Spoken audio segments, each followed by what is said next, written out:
नमस्कार, जय हिंद, वंदे मातरम। स्वागत है आप सभी का उत्तर प्रदेश के सबसे बड़े न्यूज चैनल में। तो चलिए दोस्तों, नजर डालते हैं उत्तर प्रदेश के मुख्य समाचारों और आज की बड़ी खबरों पर। आज प्रदेश के किसानों, गरीबों, मजदूरों, बेरोजगार युवाओं और माताओं बहनों के लिए कई अहम और राहत भरी खबरें सामने आ रही हैं। उत्तर प्रदेश में भ्रष्टाचार, गरीबी, बेरोजगारी, बिजली और पानी से जुड़ी समस्याओं को खत्म करने के लिए सरकार बड़े फैसले लेने जा रही है। पीएम किसान सम्मान निधि की अगली किस्त कब जारी होगी, इसकी पूरी जानकारी हम आपको देंगे। इसके साथ ही आज से प्रदेश में 10 से 15 नए नियम लागू हो रहे हैं, जिनका सीधा असर आप पर पड़ सकता है। पेट्रोल, डीजल, सोना और चांदी के ताजा भाव, मौसम का हाल और सरकार की नई घोषणाओं पर भी विस्तार से चर्चा करेंगे। अगर आप उत्तर प्रदेश के निवासी हैं तो चैनल को सब्सक्राइब जरूर करें और वीडियो अंत तक देखें ताकि किसी भी योजना के लाभ से वंचित न रहें।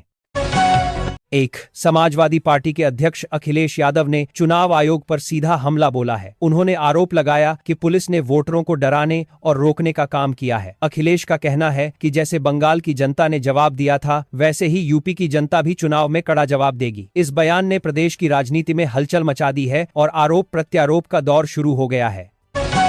मुख्य चुनाव आयुक्त ज्ञानेश कुमार और एक आईएएस अधिकारी के बीच हुई बातचीत के बाद प्रशासन में हड़कंप मच गया है। बताया जा रहा है कि अधिकारी के जवाब देने के तरीके से नाराज होकर उनका रातों रात ट्रांसफर कर दिया गया है। इस कार्रवाई को अनुशासन से जोड़कर देखा जा रहा है। अब प्रशासनिक गलियारों में इस तबादले की चर्चा हर तरफ हो रही है और अधिकारी सहमे हुए हैं।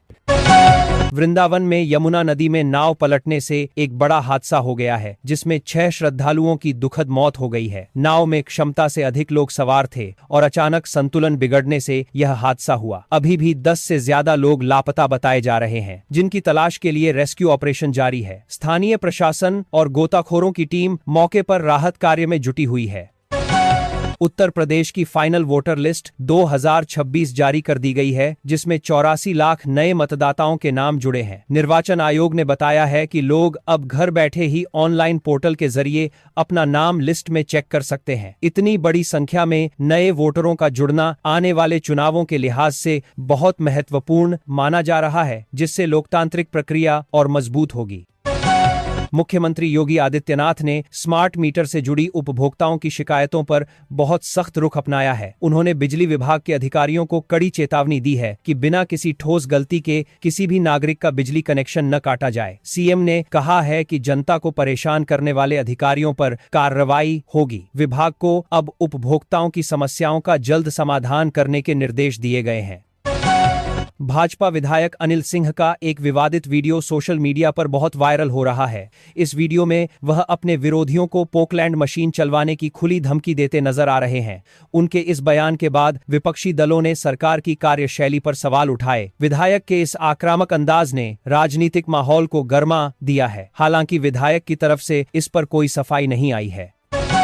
उत्तर प्रदेश सरकार ने राज्य के बेरोजगार युवाओं के लिए एक नई व्यवस्था लागू की है। अब प्रदेश के हर जिले में हर महीने रोजगार मेले लगाए जाएंगे और सरकारी नौकरियों के अवसर दिए जाएंगे। योगी सरकार का लक्ष्य है कि युवाओं को उनके अपने जिले में ही काम मिल सके। इस फैसले से लाखों बेरोजगारों को राहत मिलने की उम्मीद है और पलायन पर भी कुछ हद तक लगाम लग सकेगी।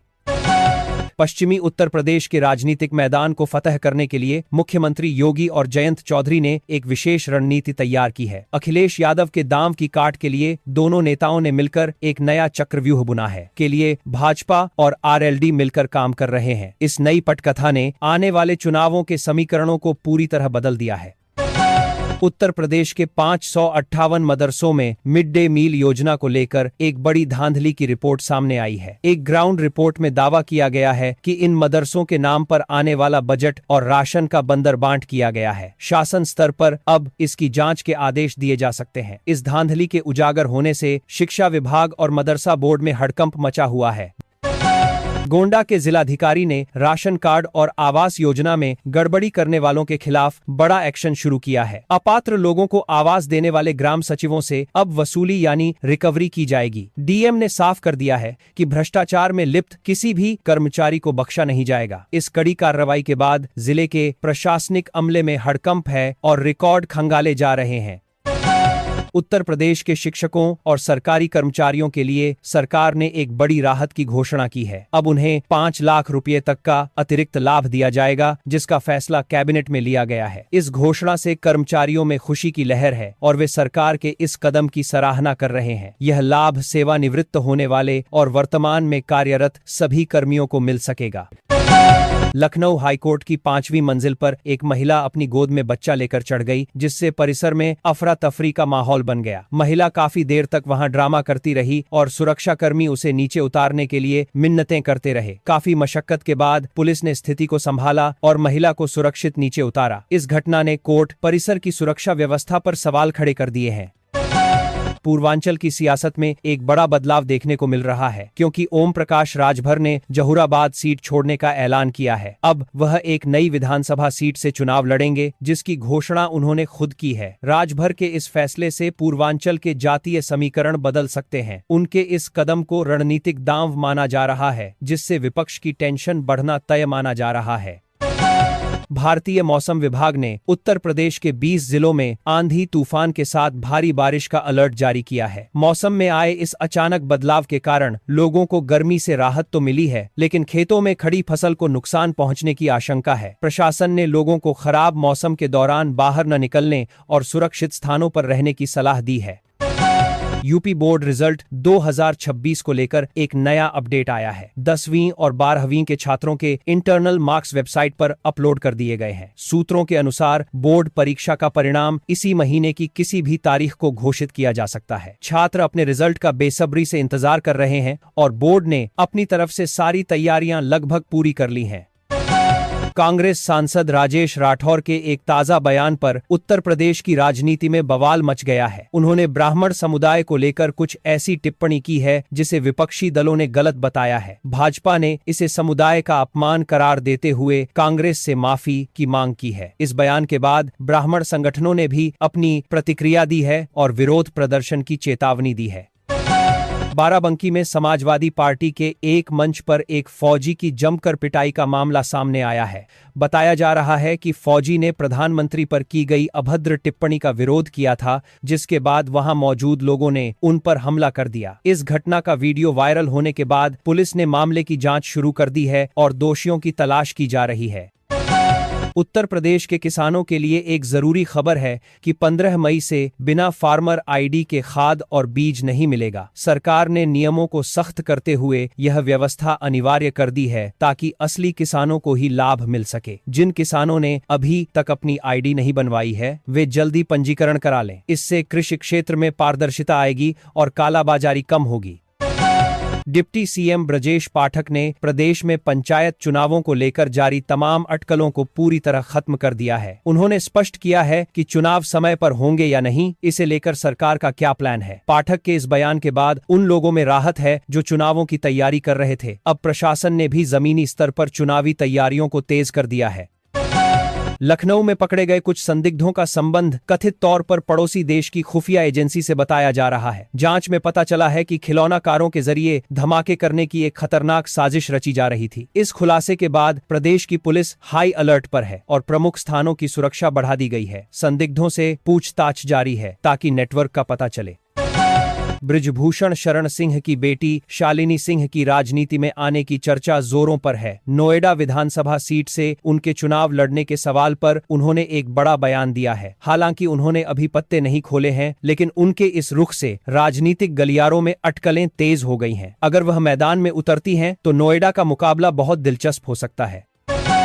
उत्तर प्रदेश में बेमौसम बारिश और ओलावृष्टि ने किसानों की मेहनत पर पानी फेर दिया है। रिपोर्ट के अनुसार लगभग 40% गेहूं की फसल बर्बाद हो गई है। मुख्यमंत्री योगी आदित्यनाथ ने प्रभावित किसानों को सांत्वना दी है और अधिकारियों को तुरंत मुआवजे की राशि का आकलन करने का आदेश दिया है। सरकार का लक्ष्य है कि किसानों को जल्द से जल्द राहत पहुंचाई जा सके। यूपी बीएड प्रवेश परीक्षा 2026 की तैयारी कर रहे उम्मीदवारों के लिए तारीख बदल दी गई है। अब आवेदक 30 अप्रैल तक अपना फॉर्म भर सकेंगे। विश्वविद्यालय ने छात्रों की मांग और सुविधा को देखते हुए आवेदन की अंतिम तिथि को आगे बढ़ाया है। जो छात्र अभी तक आवेदन नहीं कर पाए थे, उनके पास अब एक सुनहरा मौका है कि वे अपनी प्रक्रिया पूरी कर लें। उत्तर प्रदेश के एक गांव में रिश्तों को शर्मसार करने वाली घटना सामने आई है। एक बहू ने अपने भांजे के साथ मिलकर अपनी ही सास को जहर देकर मौत के घाट उतार दिया। पुलिस ने मामले की तहकीकात करते हुए दोनों आरोपियों को गिरफ्तार कर लिया है। रहा है कि अवैध संबंधों और संपत्ति के लालच में इस खौफनाक वारदात को अंजाम दिया गया था। मुख्यमंत्री आवास योजना ग्रामीण के तहत 2026-27 के लाभार्थियों के चयन की प्रक्रिया शुरू हो गई है। पात्र ग्रामीण अपना रजिस्ट्रेशन जल्द से जल्द करवा लें, क्योंकि इसकी आखिरी तारीख नजदीक आ रही है। सरकार का संकल्प है कि हर गरीब पात्र ग्रामीण के तारीख नजदीक आ रही है के पास अपना पक्का मकान हो। इस योजना के तहत हजारों नए घरों के निर्माण की मंजूरी दी जा रही है।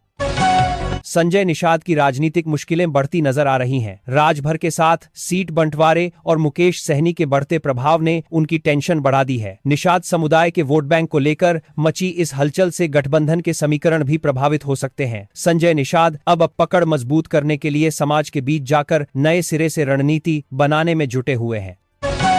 वाराणसी की 2 महत्वपूर्ण विधानसभा सीटों पर अखिलेश यादव ने विशेष फोकस किया है। 2027 के चुनाव की तैयारी के लिए समाजवादी पार्टी ने अभी से अपनी पूरी ताकत झोंक दी है। पार्टी का मानना है कि प्रधानमंत्री के क्षेत्र में मजबूती दिखाने से पूरे प्रदेश में सकारात्मक संदेश जाएगा। इसके लिए स्थानीय कार्यकर्ताओं को विशेष जिम्मेदारी सौंपी गई है और अभियान तेज किया गया है।